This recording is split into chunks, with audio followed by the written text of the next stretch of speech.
En la clase anterior, bueno, fue realizada por la doctora Vilma, los temas que presentó fueron farmacología de la hipertensión arterial y farmacología de la insuficiencia cardíaca. Les ha manifestado bien, hizo una buena exposición, haciendo énfasis sobre la epidemiología, sobre las complicaciones, la evolución natural de la enfermedad y todos los elementos que conforman o que participan o que intervienen en la hipertensión arterial, considerando dos fuentes principales o dos temas principales, que es el gasto cardíaco y la resistencia vascular periférica, y los fármacos que actúan a ese nivel.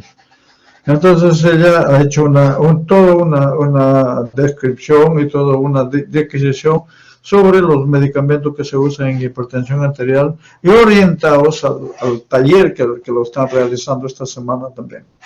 Bueno, y el segundo tema fue insuficiencia cardíaca, igualmente habló sobre todos los medicamentos que se utilizan para la insuficiencia cardíaca.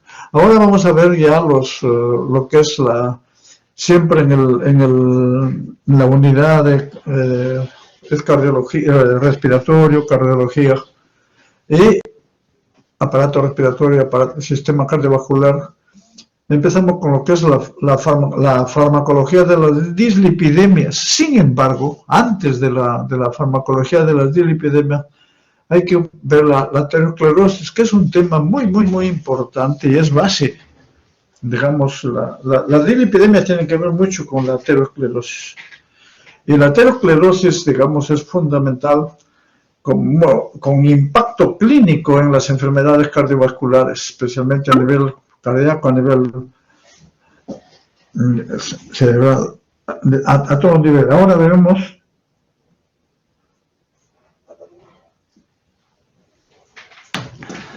ahora vemos esto. Entonces empezamos con lo que es la arteriosclerosis. ¿Qué es la arteriosclerosis?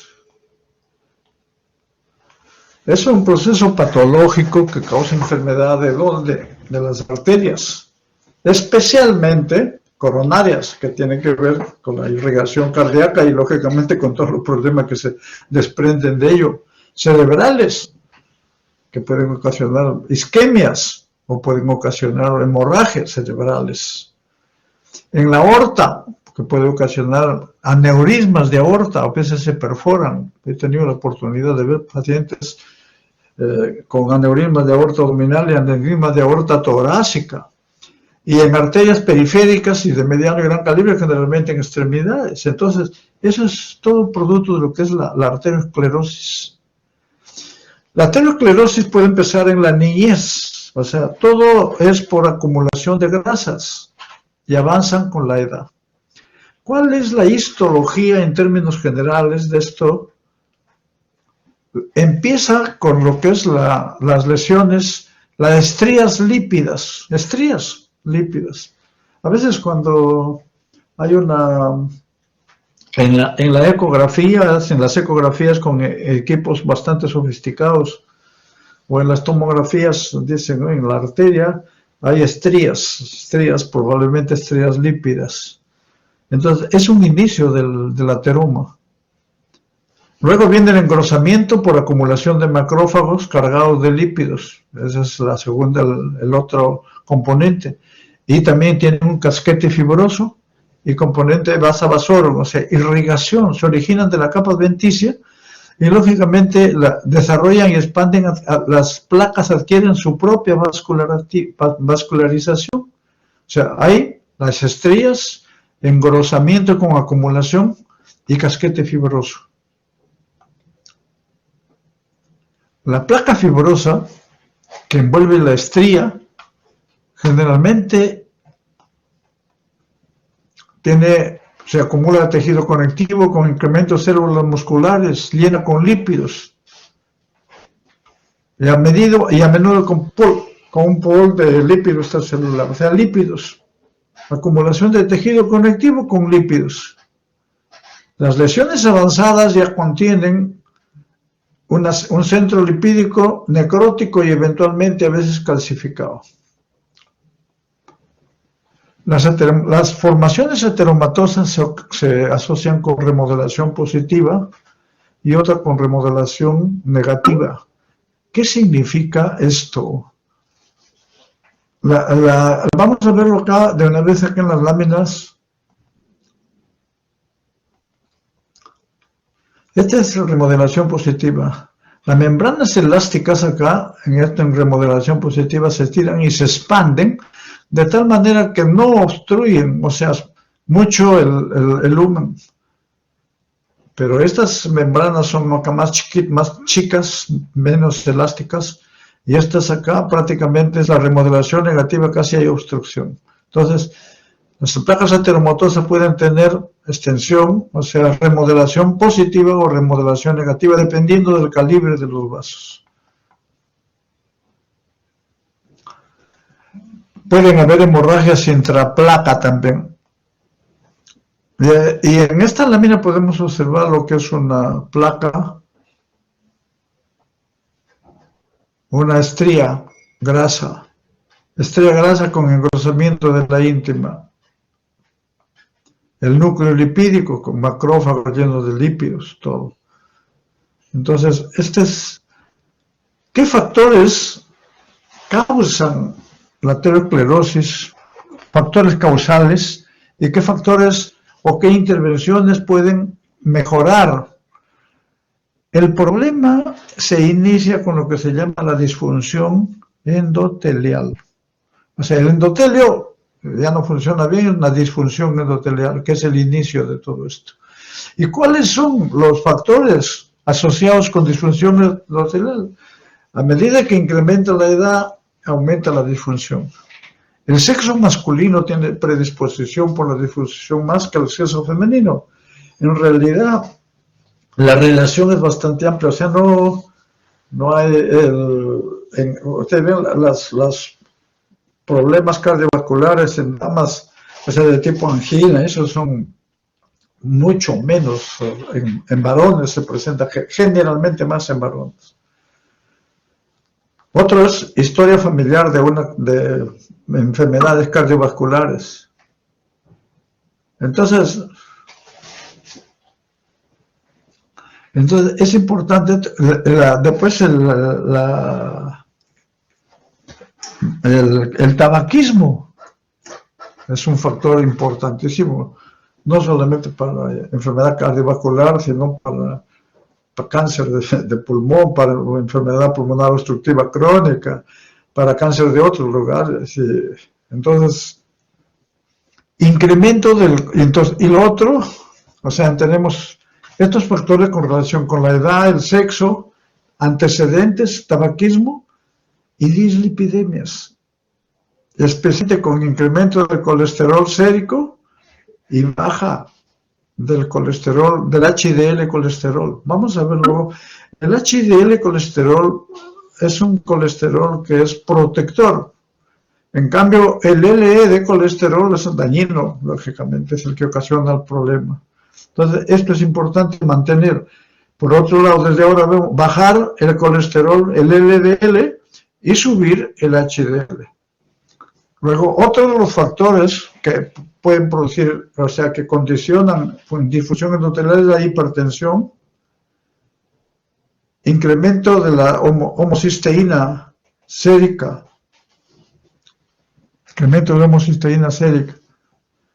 diabetes mellitus, síndrome metabólico, obesidad es un factor muy importante, y las parrillas, las comidas altas en grasas saturadas.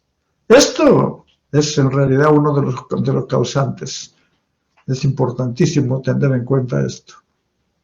¿Y cuáles son las intervenciones que mejoran la función endotelial? Bueno, la L-arginina, antioxidantes.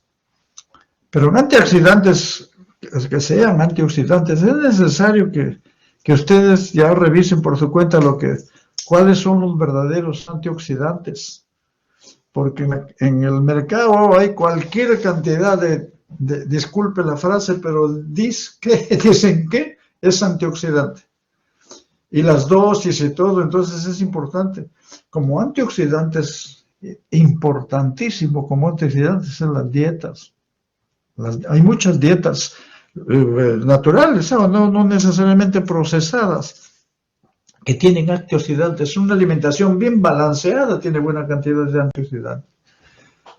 Sensación del tabaquismo, baja el colesterol, inhibidores SECA, dice uno, ejercicio y la dieta con relación a la dieta, ejercicio, es importante. Esto es importante. Esta es las vitaminas, algunos las consideran, pero las vitaminas son cofactores, intervienen. Hay una serie, generalmente consideran más antioxidantes la vitamina C, por ejemplo, la vitamina E, la consideran también el magnesio, el zinc. Después ya hay otras sustancias que se consideran como antioxidantes. Luego acá, pero si ustedes ven acá para las intervenciones, lo más importante sería acá, o sea, un antioxidante es las dietas con antioxidantes, bajar el colesterol, ejercicio y dieta. Dieta, ejercicio. Esto es para todo. Hipertensión arterial, arteriosclerosis. Y lógicamente para diabetes mellitus y todo esto. Entonces, acá tenemos, esta lámina ya la vimos, eso es remodelaciones de las placas aterosclerosicas, pero acá tenemos rol, hemos mencionado que la LDL, que es una lipoproteína de baja densidad, las lipoproteínas, como vamos a ver luego, son sustancias que transportan a los lípidos, porque tanto los triglicéridos como el colesterol son insolubles en suelo. Entonces, y transportan a los lípidos.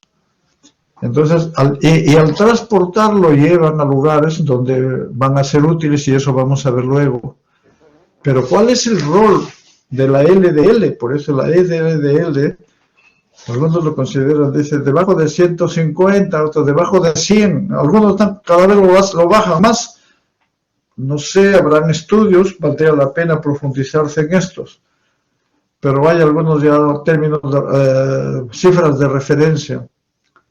El LDL se oxida, entonces al oxidarse,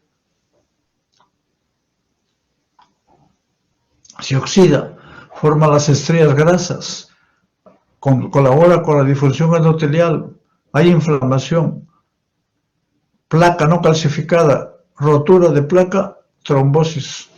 Entonces, mire, este es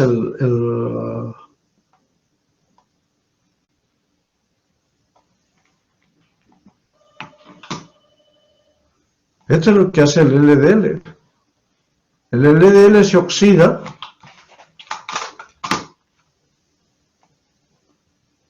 y el LDL oxidado participa en la formación de estrella grasa. Esto participa en la disfunción endotelial, inflamación, la placa. Luego, cuando se rompe la placa, hay trombos.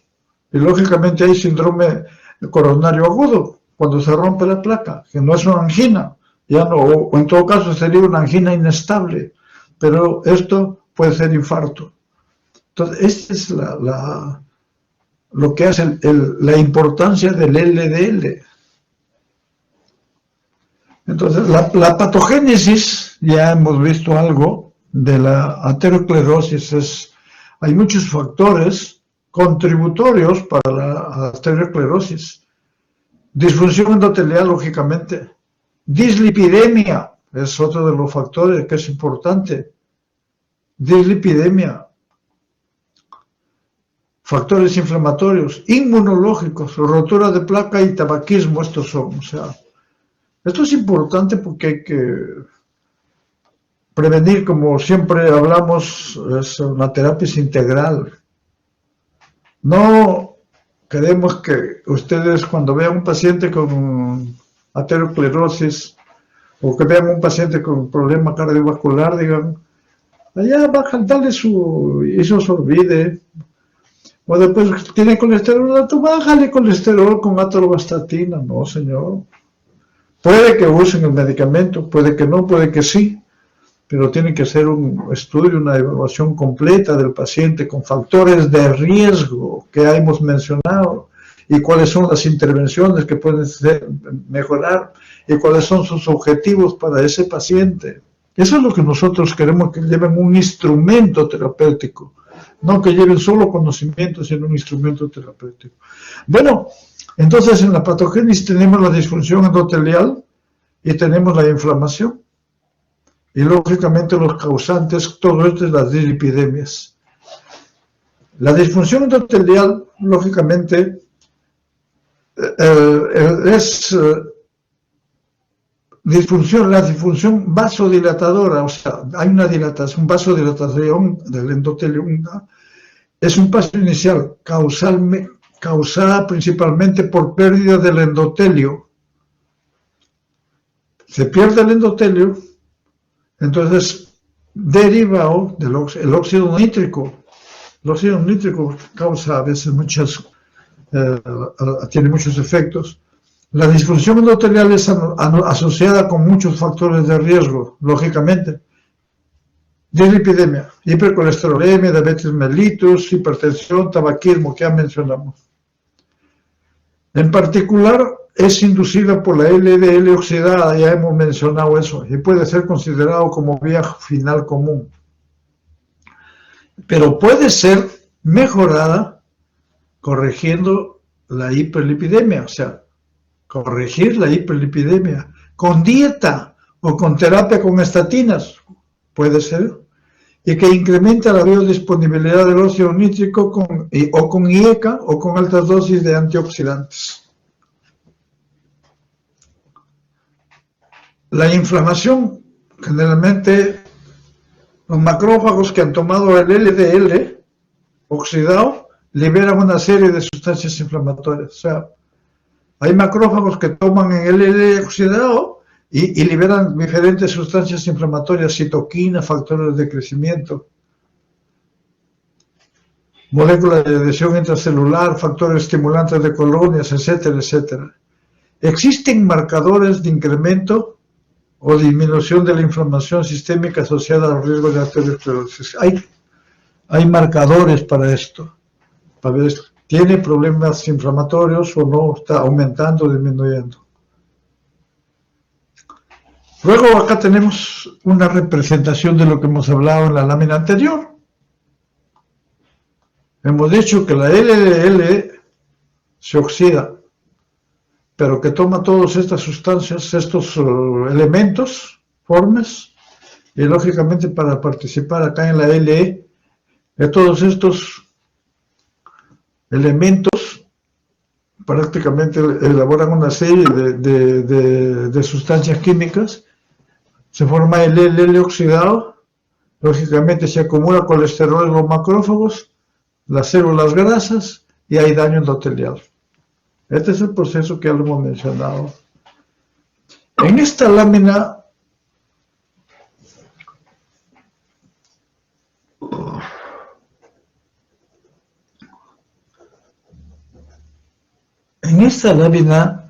es un corte longitudinal de un vaso y pueden ver desde la estría grasa hasta la rotura del trombo, hasta el trombo, hasta la rotura de la placa. Ahora, vamos a ver, antes de entrar a lo que son las dislipidemias, en realidad las lipoproteínas, metabolismo y rol en la arteriosclerosis. Siempre hemos mencionado que las anormalidades lípidas, acá está mal escrito, juegan un rol crítico en la arteriosclerosis. O sea, las dislipidemias son fundamentales en la arteriosclerosis. Y ya mencionamos antes que los lípidos como colesterol y triglicéridos son insolubles en plasma. Entonces, los lípidos circulantes son transportados por lipoproteínas, a veces a varios tejidos. ¿Para qué transportan los lípidos?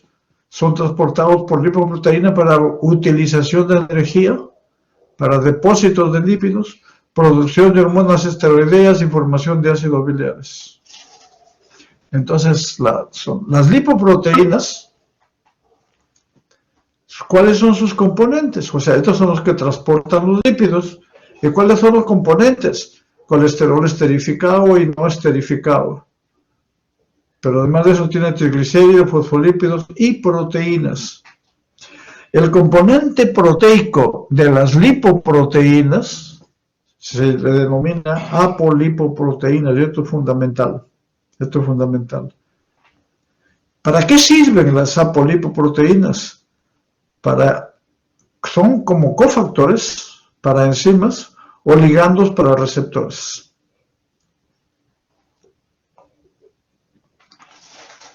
El factor predisponente mayor para la aterosclerosis es metabolismo anormal de las lipoproteínas. Uno de los aspectos que no se ve bien acá es que se estima que la dislipidemia se presenta en más del 70% de pacientes con el problema cardiovascular, o sea, de infarto, insuficiencia coronaria. Está asociado con más del 70%. Hay algunos que no. Y estas son las lipoproteínas.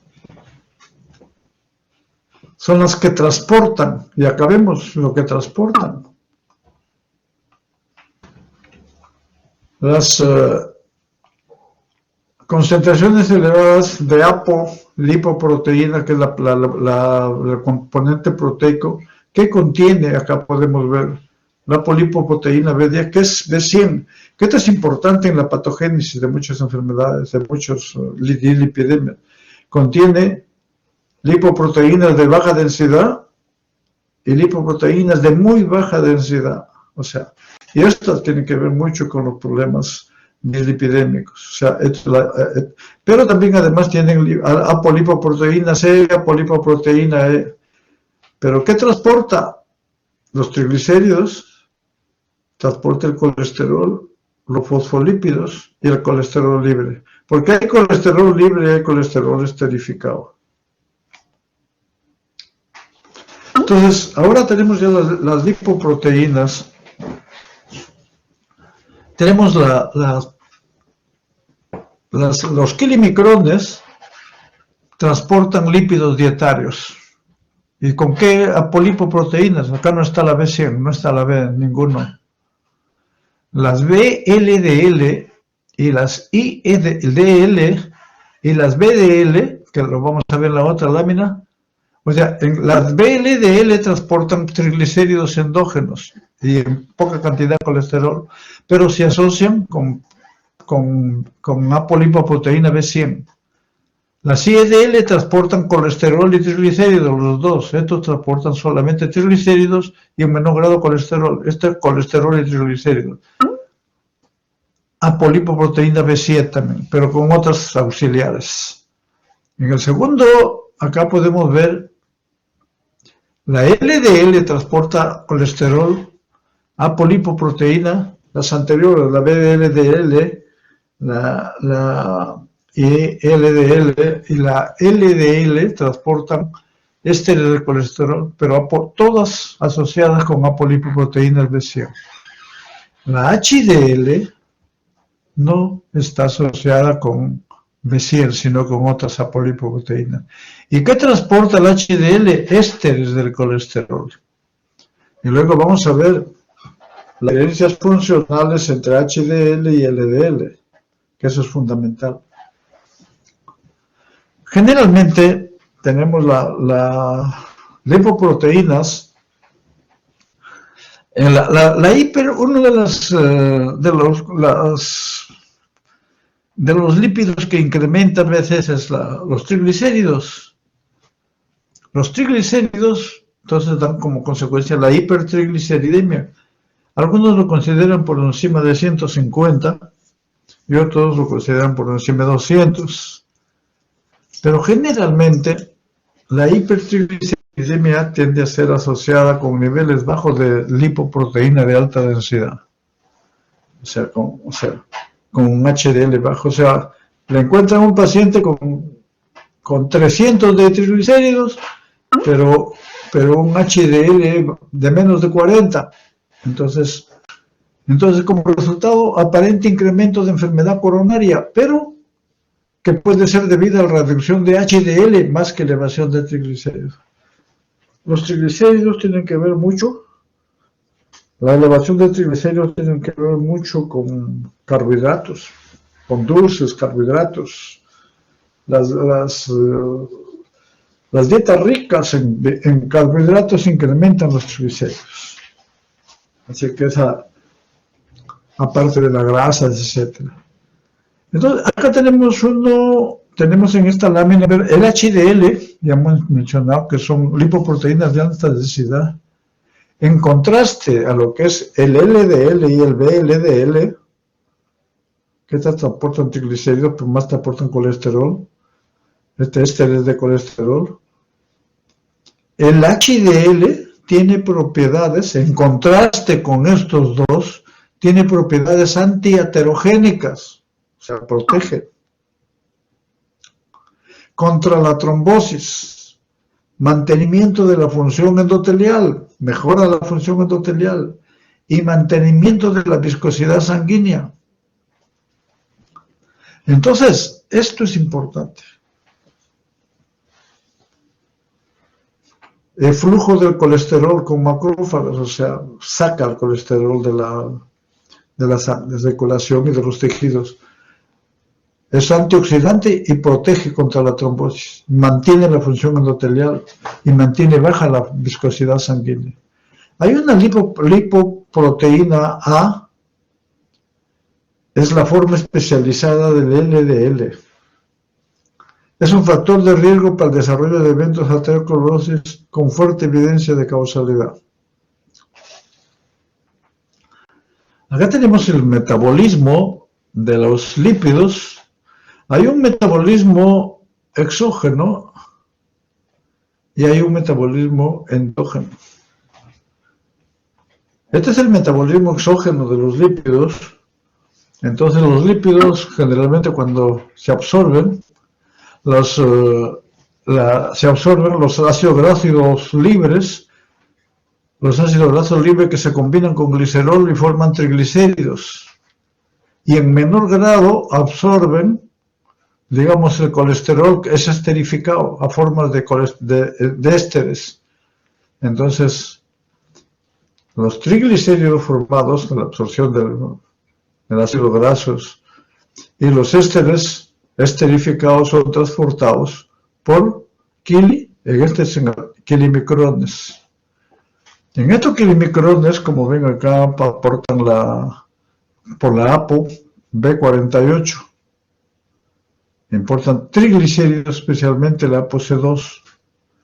Lógicamente que hay una proteína lipasa que prácticamente va a desagregar y va a hacer más chicos a los kilimicrones, pero con participación de APO y liberación de ácidos grasos, ApoC2 y ApoC3 y ApoA también.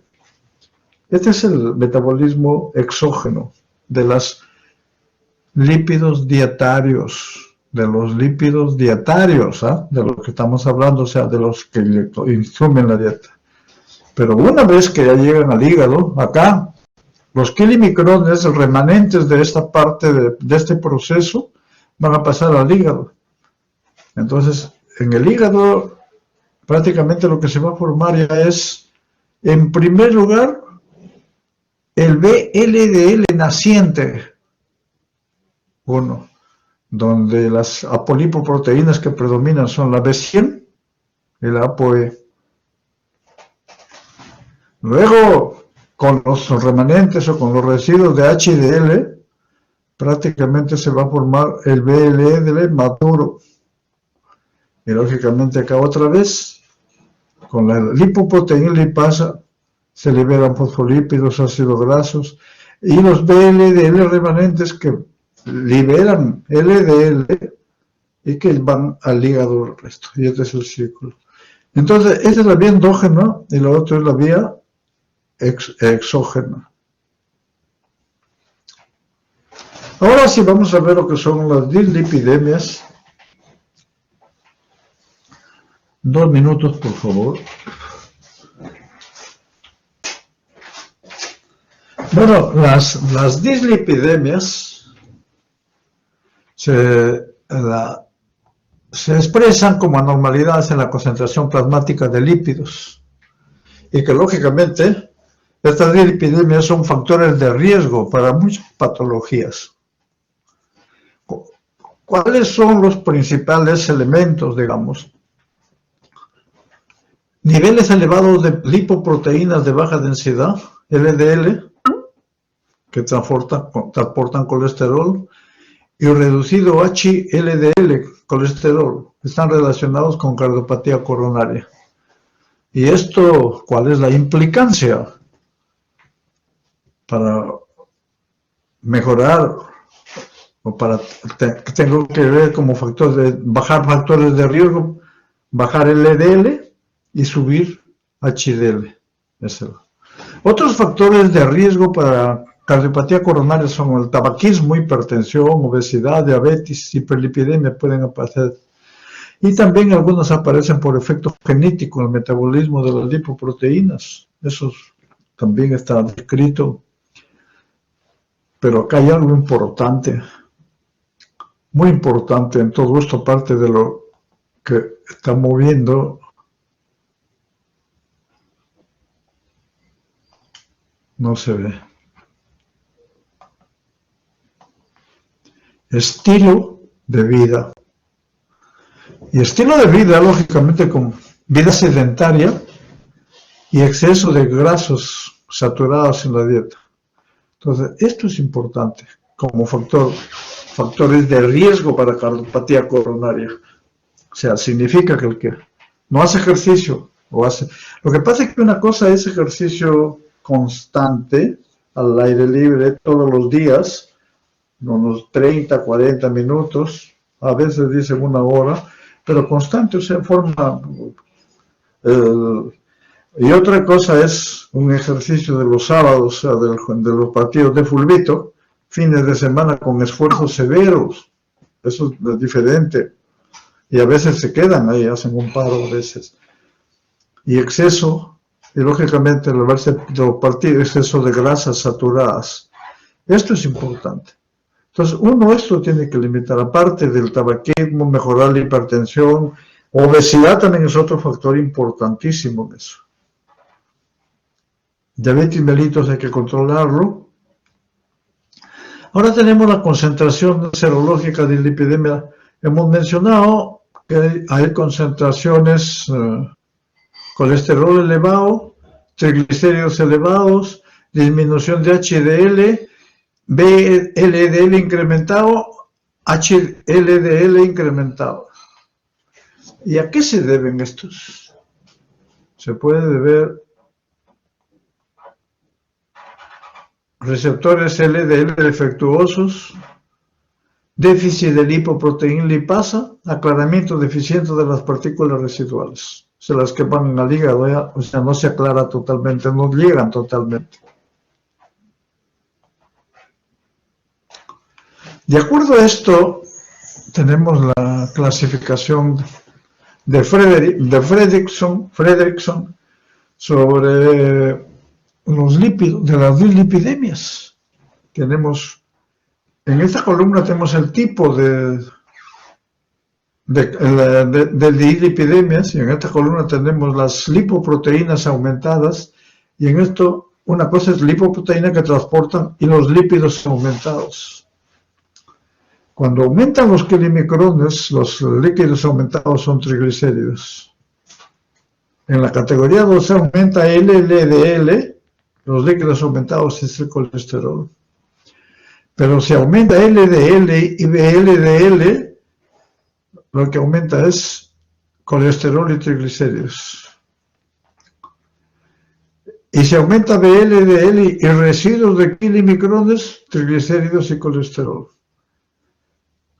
Si es VLDL sola, triglicéridos.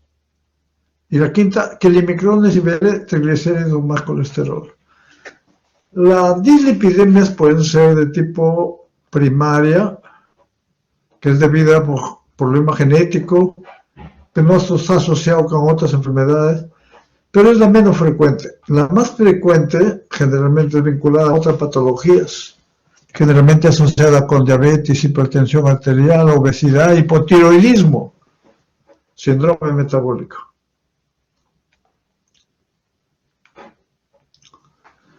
Luego vemos acá la epidemiología de las dislipidemias. Hay una importante,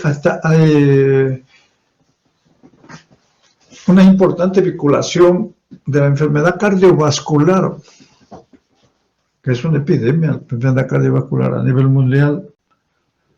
El estudio Interheart lo incluye como factor de riesgo de infarto de miocardio. O sea, las dislipidemias, o sea, algunos lo consideran como factor de riesgo para infarto. O sea, el que tiene dislipidemias tiene más riesgo, no significa que ya tenga, pero tiene más riesgo de hacer un infarto de miocardio.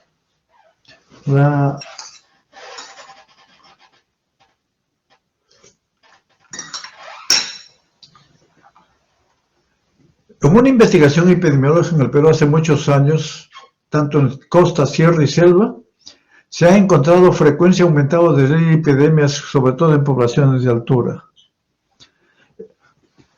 Un estudio en el 2006, creo que esto lo realizaba en Trujillo, no recuerdo bien el lugar, se encontró que la prevalencia de hipercolesterolemia en mayores de 18 años se han aproximado entre diferentes regiones. Prevalencia en la costa 12.6.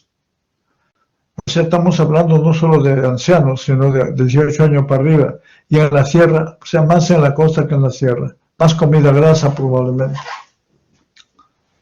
Los diagnósticos que se hacen es generalmente, no hay síntomas casi. Los síntomas que se presentan son a veces muy confusos.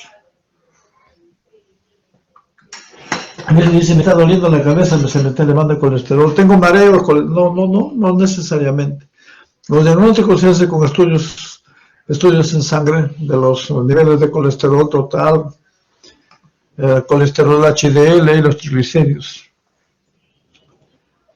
Debe señalarse que el colesterol total es la suma del colesterol en las lipoproteínas, tanto en la LDL como HDL y VLDL, o sea, es la suma de colesterol de todos estos.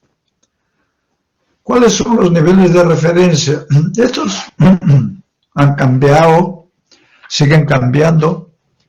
Generalmente se considera esto menos de 200, con LDL menos de 130, ahora lo consideran los endocrinólogos ya es menos de 100. A veces hay lo que le llaman la medicalización de las enfermedades, o sea, más para poder usar más medicamentos, pero nadie sabe, habría que hacer estudios epidemiológicos masivos para eso. LDL mayor de 35, algunos lo consideran más de 45 también. Pero el límite alto ya es por encima de 200. O sea, uno tiene que considerar, dice, colesterol elevado más de 200. Acá, ahora antes era alto, nomás ahora elevado más de 240. Ahora elevado desde acá. El LDL, algunos lo consideran ya más de 100. Y triglicéridos más de 150. O sea, ¿qué ha pasado? Lo que consideraba elevado, el límite alto está considerado elevado en la actualidad en algunos centros. Pero podemos ver acá que antes de eso, la hipercolesterolemia aislaba colesterol más de 200, triglicéridos normales. Hipertrigliceridemia aislada, colesterol total menos de 200 con triglicéridos más de 150. Hiperlipidemia, dislipidemia mixta, colesterol más de 200, triglicéridos más de 150. Y colesterol HDL bajo aislado. Hay algunos que solo tienen eso. Dice, no me preocupo, este es el que protege y es antioxidante y antiinflamatorio y mejora la disfunción endotelial. O sea, esto es importantísimo.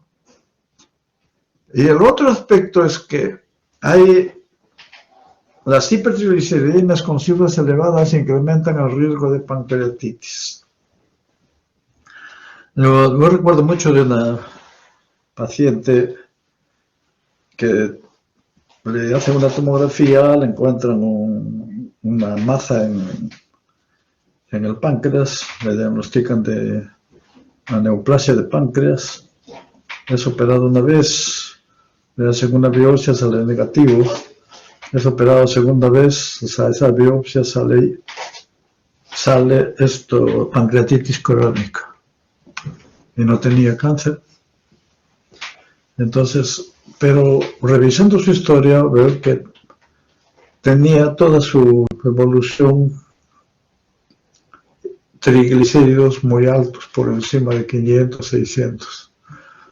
Probablemente fueron los triglicéridos los que ocasionaron el incremento de pancreatitis y que llegó a confusiones con eso. Por eso siempre les digo, el tratamiento, por más que hagan especialidad, tiene que ser integral, tienen que verlo todo, no ver solamente por un tubo. Es importante para un paciente ver esto.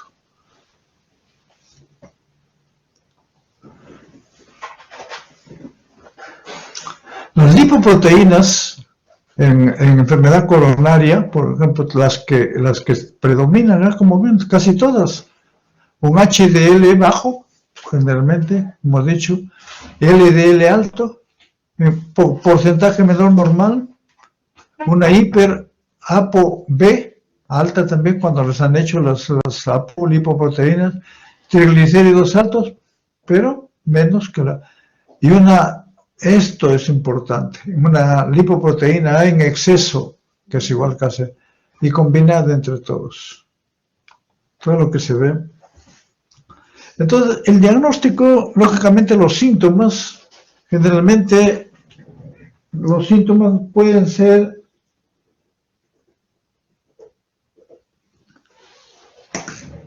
asintomáticos.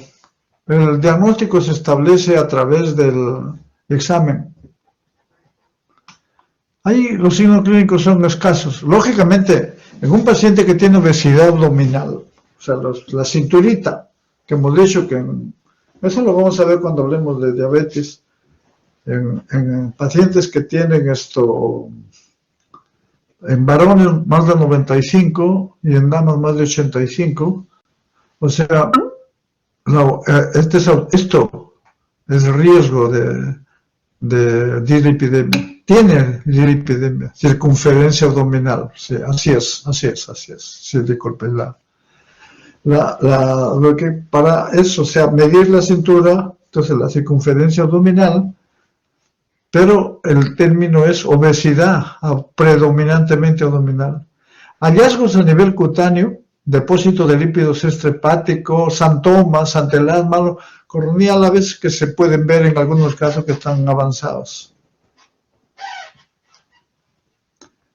Las dislipidemias secundarias, patologías, o sea, lógicamente hay que tener cuidado con patologías crónico-degenerativas, diabetes, mellitus, obesidad. La obesidad, lógicamente, como ustedes ya conocen,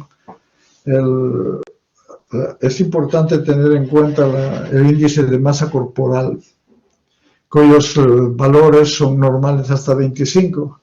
Entre 25 y 30 generalmente es sobrepeso, pero encima de 30, por sobre 30, prácticamente es obesidad. Y sobre 35 es obesidad mórbida, que prácticamente se acompaña de problemas cardiovasculares. O sea, estos son importantes. Síndrome nefrótico con insuficiencia renal,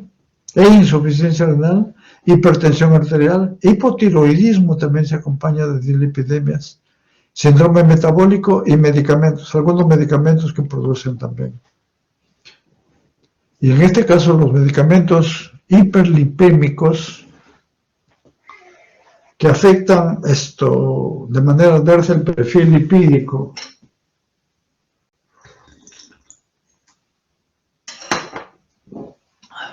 Corticoides,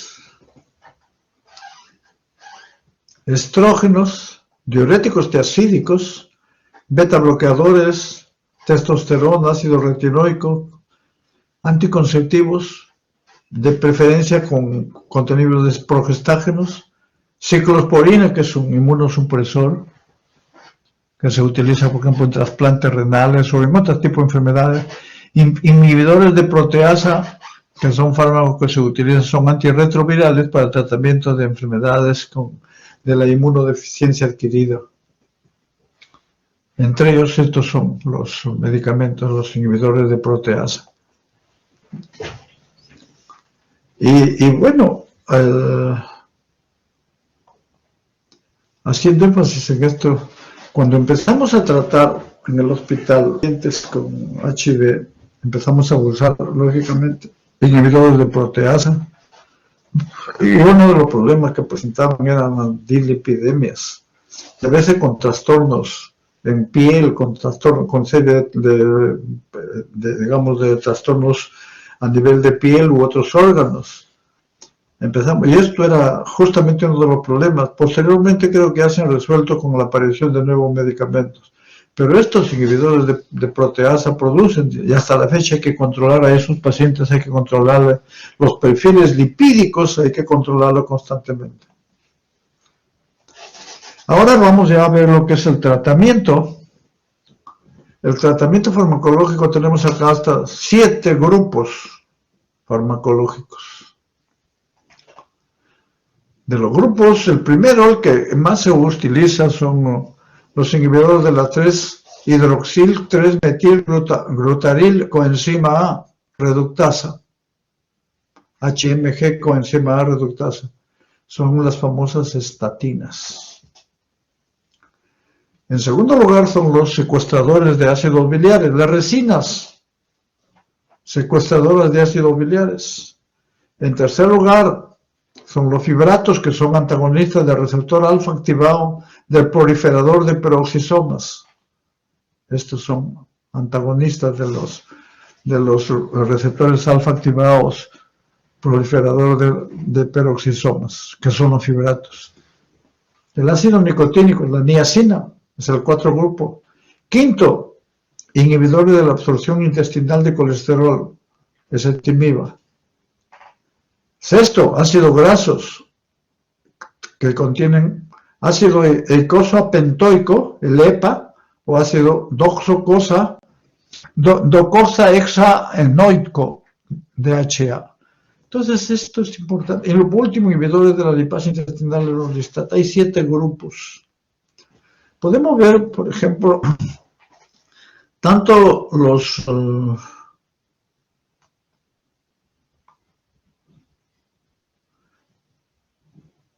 inhibidores de las estatinas, 1, las resinas secuestradoras, 2, estos medicamentos disminuyen LDL colesterol, bajan colesterol. La ezetimiba también baja colesterol. Esto baja un poco, pero también disminuye. Y luego otro inhibidor de lipasa intestinal. En cambio, los fibratos, el ácido nicotínico, una de las funciones importantes es bajar triglicéridos y elevar HDL. En esto de acá es bajar LDL y bajar colesterol. En esto es bajar triglicéridos y elevar HDL. Este es en términos generales. Y tenemos acá justo lo que estamos mencionando.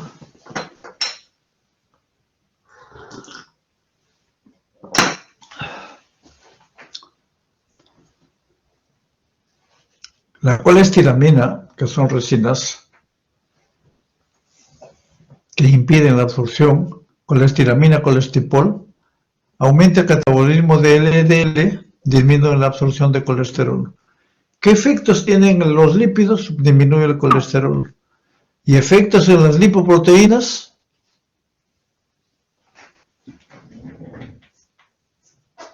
Y efecto en las lipoproteínas, aumenta el VLDL, pero disminuye el LDL, que es fundamental. Tanto la niacina como el gengibrosilfibratos, como la niacina, el ácido nicotínico, el primero disminuye síntesis de LDL y VDL, el segundo aumenta el clearance de VLDL y disminuye síntesis de LDL. Disminuyen triglicéridos y colesterol un poco, pero aumentan, o sea, disminuyen VLDL, LDL, pero aumentan el HDL y disminuyen triglicéridos, que eso ya lo vemos. Las estatinas, el ezetimiba, lo que hacen aumenta el catabolismo LDL, disminuye la síntesis, el otro bloquea la absorción, disminuye el LDL. El mipomerzón disminuye el LDL, pero no aumenta HDL. Y hay otros más. Estamos mencionando los demás usos, el resto lo revisan ustedes. Acá tenemos de nuevo la clasificación. Observamos en esta lámina la clasificación de las dislipidemias, que vimos la clasificación de Fredrickson. Tenemos el tratamiento. Acá fármaco de elección, la tipo 1, no hay indicado. ¿Por qué? Porque se sobreentiende que en este caso los climicrones, los triglicéridos, si está elevado los climicrones y los lípidos aumentados, los triglicéridos, al parecer es un trastorno genético con el déficit de lipoproteína lipasa, uno de ellos. Entonces por eso el tratamiento no está indicado. En la 2A, el LDL está aumentado, el colesterol aumentado. Acá ya hemos dicho estatinas, colestiramina, colesterol o niacina. Y también podría ser, digamos, la ezetimiba de repente acá. La 2B, LDL y VLDL elevado, colesterol y triglicéridos. Estatinas, fibratos y niacina. Lo otro, el 3, VLDL y residuos de kilomicrones, fibratos y niacina. Todos, el resto, el tratamiento para estas 3 categorías últimas serían fibratos o niacina. No y, sino o niacina. Ahora vemos ya vamos a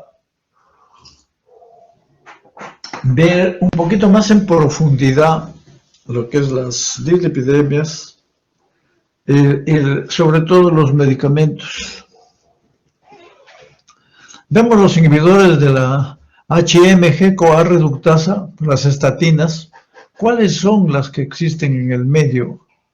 Atorvastatina, fluvastatina, lovastatina, pravastatina, simvastatina, rosuvastatina. Existen algunos estudios donde unos, cualquier otro. Sin embargo, las estatinas todas tienen todas bajan los colesterol, algunos más, otros menos, pero al final la función es la misma. ¿Cuál es el mecanismo de acción? Hemos dicho que bueno, acá vamos a verlo de nuevo. Primero empezamos con el mecanismo de acción. Hemos dicho que hay una enzima, la HM coenzima A. Esta se transforma, interrumpe la conversión de enzima A mevalonato. Y mevalonato limita un escalón en la síntesis de colesterol. En otras palabras, disminuye la síntesis de colesterol.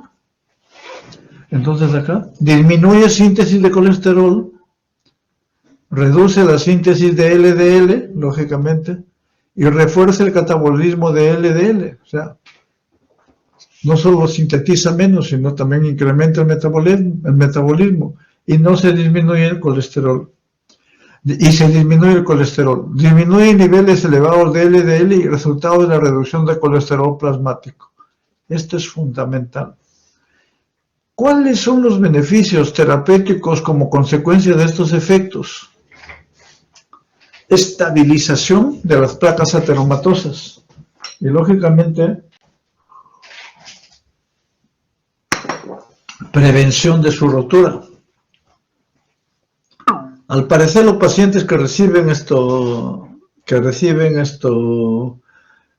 estatinas, prácticamente tienen menos posibilidad de que haya rotura, trombosis, menos posibilidad.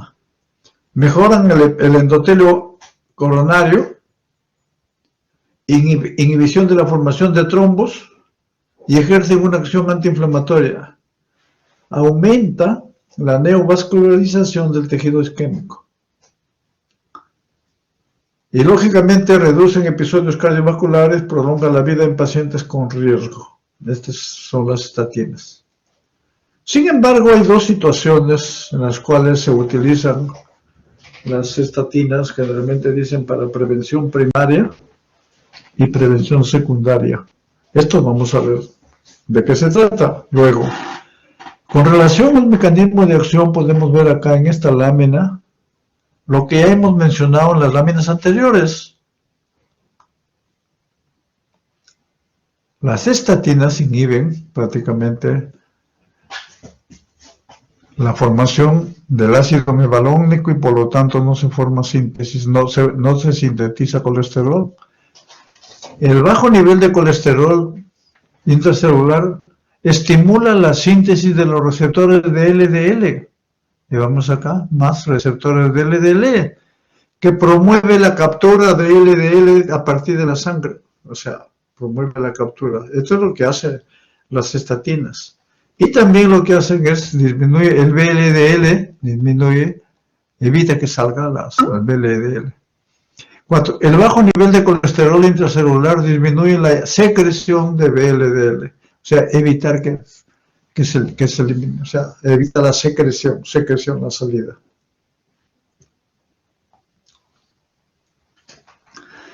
En esta lámina tenemos las propiedades farmacocinéticas de cada uno de los estatinas que hemos mencionado, y donde podemos ver las diferencias prácticamente entre atorvastatina, fluvastatina. Cada esto lo van a revisar ustedes, la unión proteica varía, la biodisponibilidad.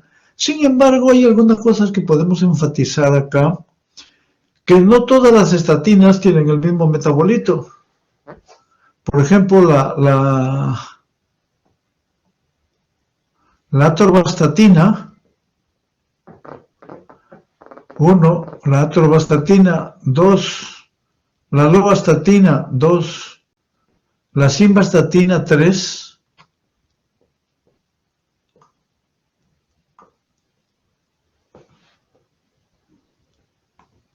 lovastatina, creo que es atorvastatina y simvastatina, se metabolizan por el CYP3A4.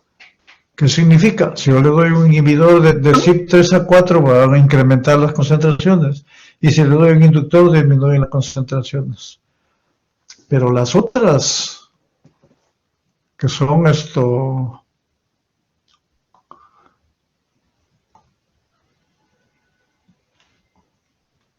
la fluvastatina 1, lo otro la pitavastatina y lo otro la rosuvastatina, prácticamente se metabolizan por el 2C9, que es una isoforma diferente. Y también, lógicamente, los que actúan en este CYP, hay inductores y hay inhibidores que vamos a ver. Esa es la parte, inclusive la parte un poquito más no importante, todo es importante, sino enfática para ver las interacciones medicamentos. Comparación de la eficacia de las estatinas. Esto es en cuanto a total de días, dosis diaria, en relación a la dosis y la respuesta. Los metabolitos de todas las estatinas tienen actividad inhibitoria, o sea, tienen actividad inhibitoria de la enzima. O sea, ese es uno de los aspectos también que hay que considerar. ¿Cuáles han sido considerados los que tienen más eficacia? Son la rosuvastatina, la atorvastatina y la simvastatina. Estas son las que se han considerado. ¿Cuáles son las reacciones adversas son los incrementos de transaminasas hepáticas, un aumento transitorio ocasional de creatinfosfoquinasa, miopatías. Ojo que esto ocasional aumento de creatinfosfoquinasa, hay mucha controversia. La mayor parte de pacientes que reciben estatinas, sobre todo en dosis altas, tienen dolores musculares. A veces su CPK es negativo, o sea, es normal, pero les hacen biopsia y a veces ya hay compromiso. O sea, hay mucha controversia con relación a las reacciones adversas. Hay estudios ya que vamos a ver luego. Entonces, rhabdomiolisis se puede presentar menos del 0,1%, miopatías en menos del 0,1%, que es bajísimo, pero hay otros datos hay otros estudios que refieren que rhabdomiolisis no es tan frecuente, pero miopatía sí. Miopatía mitocondrial, esto es un poquito, de mayor impacto. Dermatomiositis, mionuria, insuficiencia renal. Puede incrementar también la glicemia.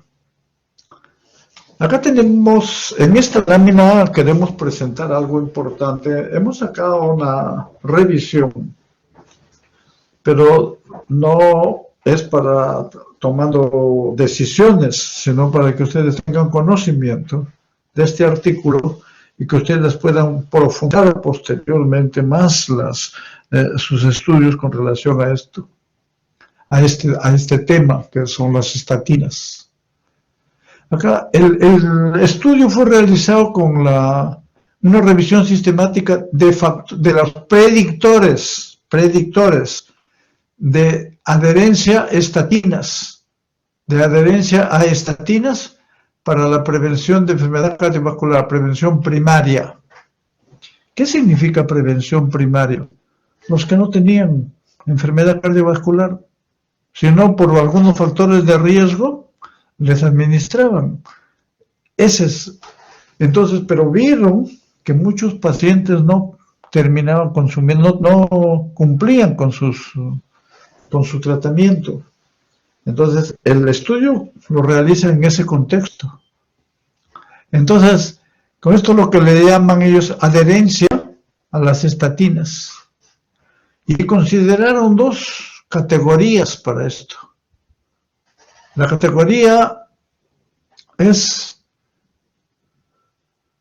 las que son percibidas por el paciente, son percibidas por el paciente y que prácticamente como son percibidas por el paciente, no lo usan y dejaron de usarlo. Esa es en relación al trabajo. Y la segunda son incluye el desarrollo de morbilidades que no fueron percibidas por el paciente, pero eran ligadas al tratamiento. O sea que el paciente no lo percibió. Lo que percibió el paciente, generalmente, una incidencia elevada de dolor muscular, fatiga, una miositis inflamatoria idiopática, miopatía autoinmune, desórdenes psiquiátricos, cognitivos, depresión, confusión, pérdida de memoria, irritabilidad severa, disturbios del sueño, desórdenes musculoesqueléticos, pérdida brusca de la audición y distrés gastrointestinal. Entonces, esto con lo que percibió el paciente y lógicamente no tuvo buena adherencia y lo suspendió.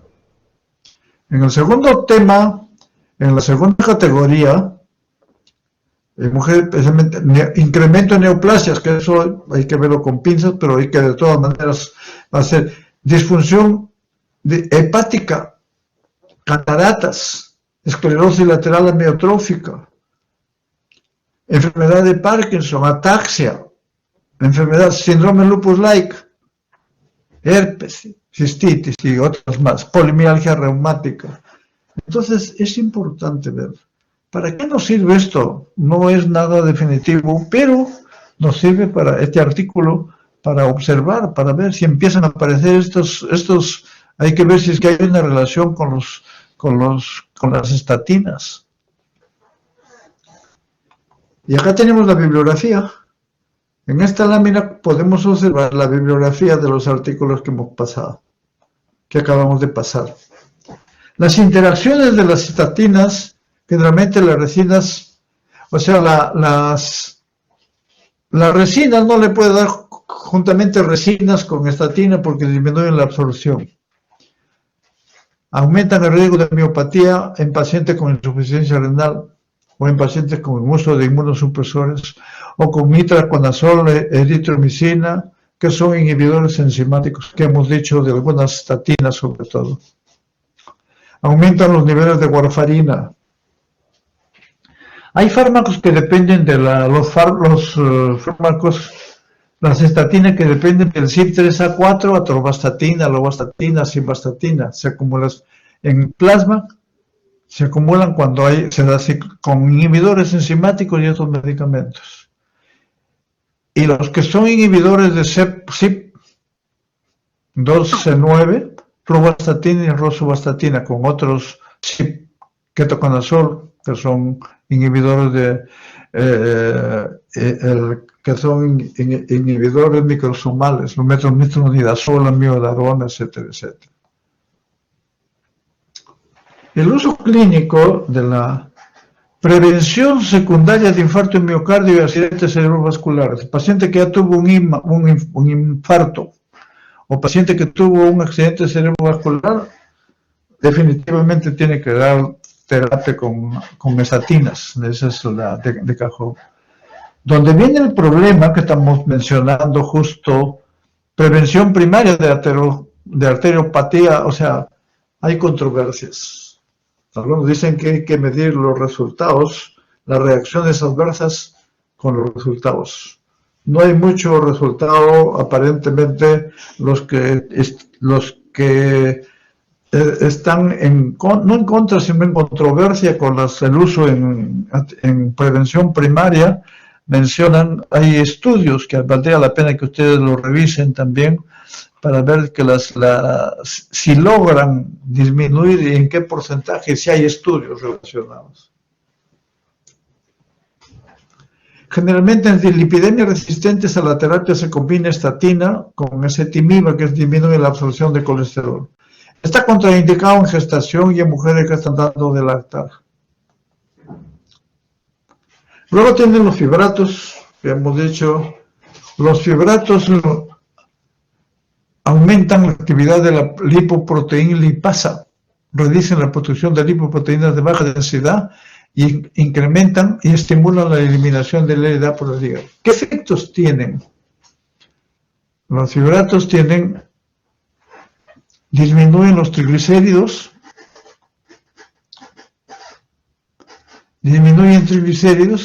aumentan las lipoproteínas de alta densidad, no mucho, pero aumentan. Generalmente, el gingibrosilo reduce la síntesis de BL en menor proporción a la apolipoproteína B. El clofibrato, que es uno de los fibratos, es menos efectivo que el gingibrosilo para reducir BL y DLL. Efectos adversos. Luego tenemos acá, a ver un momentito.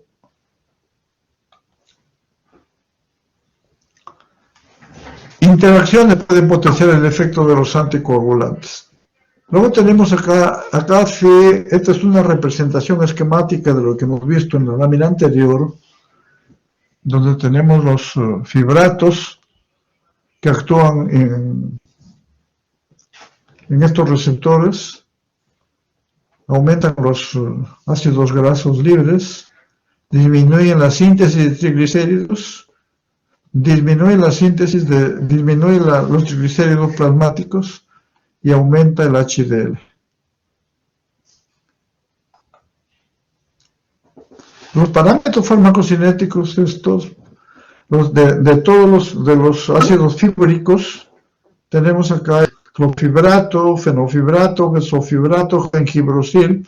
Pueden comparar todos los parámetros farmacocinéticos de cada uno de ellos. Sin embargo, podemos mencionar algo importante, que sufren circulación enterohepática, cruzan placenta, secretan en vía renal, pero como glucurónido. ¿Y eso qué significa? Como inactivo. Entonces, mayormente, y como tienen circulación enterohepática, mayormente en problemas renales no habría que hacer ajustes. Usos clínicos. En hipertrigliceridemia, en hiperquilomicronemias. En paciente con hiperlipoproteinemia tipo 3, disminuye colesterol, los triglicéridos, moviliza depósitos de colesterol, disminuye los síntomas.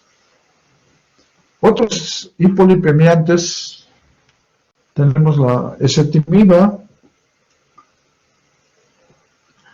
alimentos enriquecidos con estanoles, resinas secuestradoras de ácidos biliares, que vamos a ver luego, ácido nicotínico de liberación modificada y derivados del aceite del pescado, o sea, lo que tienen omega 3, que algunos ya los están, en algunos centros hospitalarios, no centros, sino en algunos países, por ejemplo, y han hecho estudios también, algunos, los omega 3, algunos existen como productos naturales, pero también existen como medicamentos, y al parecer como medicamentos ya han hecho estudios sobre las dosis adecuadas y han visto algunos resultados favorables.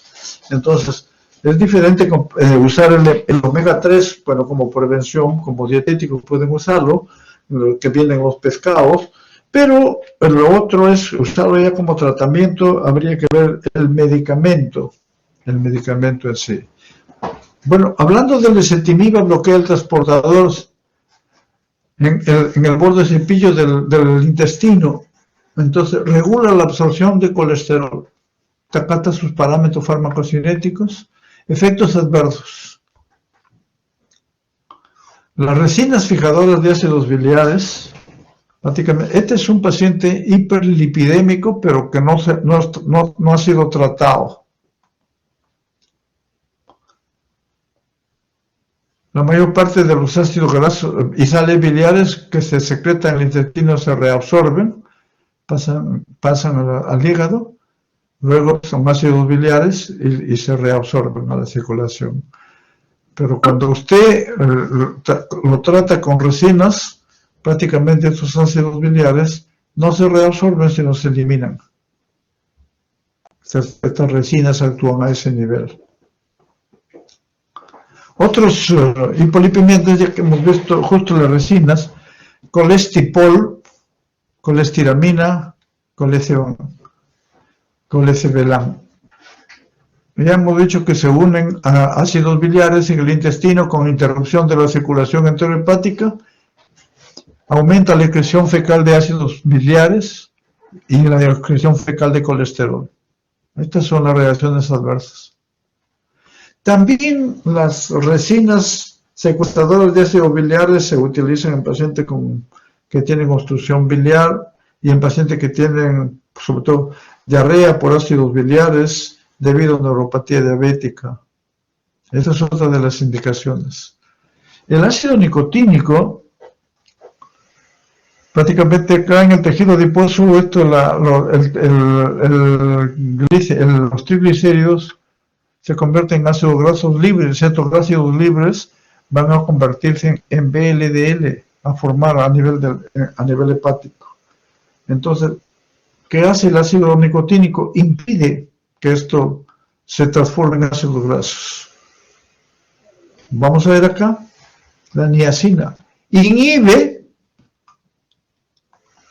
la lipólisis en el tejido adiposo, que es principal productor de ácido graso libre, como ya mencionamos en la lámina anterior. El hígado utiliza normalmente estos ácidos grasos libres como precursores importantes en la síntesis de triacilglicerol, reduciendo así la síntesis hepática de los triglicéridos y necesario para la producción de VDL. Efectos: reduce la síntesis de VLDL, lo que reduce la síntesis de LDL también. Al disminuir concentración de VLDL también disminuye concentraciones plasmáticas de triglicéridos y colesterol. ¿Cuáles son las indicaciones principales de la niacina en hiperlipidemias familiares, su eficacia y lógicamente cuando tengo por objetivo aumentar los niveles plasmáticos de HDL. Estas son las reacciones adversas, problemas cutáneos, gastrointestinales y hepáticos, pero transitorios. Tenemos acá, en esta lámina podemos ver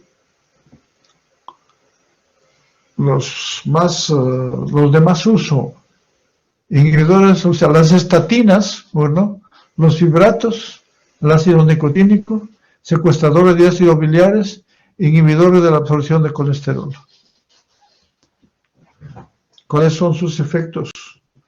De las estatinas, inhibidores sobre LDL, son los fármacos que bajan más LDL, las estatinas. Efectos sobre el HDL aumentan, pero no mucho. Efectos sobre los triglicéridos disminuyen, pero tampoco no es bastante. Los que aumentan HDL, digamos, los que más aumentan HDL, fibratos, ácido nicotínico, y que los que más disminuyen triglicéridos también son estos. Los secuestradores de ácido biliares, lógicamente, tienen igual efecto o similar efecto que las estatinas, pero su efecto sobre triglicéridos, sobre HDL es mucho menor. Y la ezetimiba disminuye, el aumenta un poco, y esto disminuye los triglicéridos muy poco también. Más las estatinas, la ezetimiba, o sea, los inhibidores de absorción, que no solamente es ezetimiba y otros, prácticamente se usan asociados a estatinas cuando no hay respuesta a ellos. Y por último, estas láminas que ya son como resumen de lo que hemos manifestado durante toda la clase. Las estatinas son inhibidores de esta enzima, por lo tanto inhiben la síntesis de colesterol. Disminuyen síntesis de colesterol, aumentan el número de receptores, ya vimos en la lámina anterior. Aplicaciones clínicas, enfermedad vascular arteriosclerótica, prevención primaria y secundaria. Ya hemos dicho que prevención primaria es controversial, sin embargo ustedes tienen que tomar revisando, no por lo que les diga el profesor, sino revisando los ensayos clínicos, los últimos ensayos clínicos, que sean ensayos también que sean, digamos, bien diseñados y que tengan respuestas contundentes. Interacciones, bueno, hemos dicho las interacciones dependiendo, algunos que dependen del CYP3A4, otros del CYP2C9. Los fibratos, agonistas de receptor activado para el inductor de proliferación de peroxisomas, es el famoso PAR, se utiliza en hipertrigliceridemia y menor nivel de HDL. El colestipol, según el ácido grasos biliares, evita la reabsorción, incrementa el catabolismo del colesterol, aumenta el número de receptores también, incrementa las concentraciones disminuye concentraciones de LDL, incrementa la concentración del efecto. No, estas son aplicaciones clínicas. Cuando hay incremento, lógicamente con el colestipol disminuye la concentración de LDL. Los inhibidores de la absorción, tenemos la ezetimiba, bloquea los receptores a nivel intestinal, incrementa el LDL, la niacina, las indicaciones, lógicamente, la ezetimiba se usa asociado. Algunos lo utilizan solo en casos moderados, leves, cuando no se puede dar, o cuando hay mucho dolor por estatinas. La niacina tiene, y hemos dicho que es similar a los fibratos, disminuye el catabolismo de las APO1, disminuye la secreción de LDL por el hígado, incrementa la concentración de HDL, disminuye la concentración de lipoproteína, disminución del HDL, mayor nivel también de LDL. Y con esto estamos terminando. No sé si hay alguna pregunta, por favor. Sí, acá de la doctora Norma Gómez es la circunferencia abdominal. Esa es nosotros siempre mencionamos esto, el diámetro de la cintura abdominal, pero es importante. Nosotros a veces empleamos algunos términos como la cinturita, decimos, porque hemos tenido experiencia en evaluar algunos pacientes y en verdad no le dan la importancia suficiente a la circunferencia abdominal. No le dan la importancia suficiente y no le dan la importancia suficiente al índice de masa corporal. Entonces es importante, por favor, tener en cuenta. O sea, de repente no está en su peso, podría haber un poco de aumento de peso, pero tiene cintura, la circunferencia abdominal o la cintura umbilical la tiene predominante. Hay acumulación de grasas ahí. Entonces hay que hacerle sus estudios y hay que ver.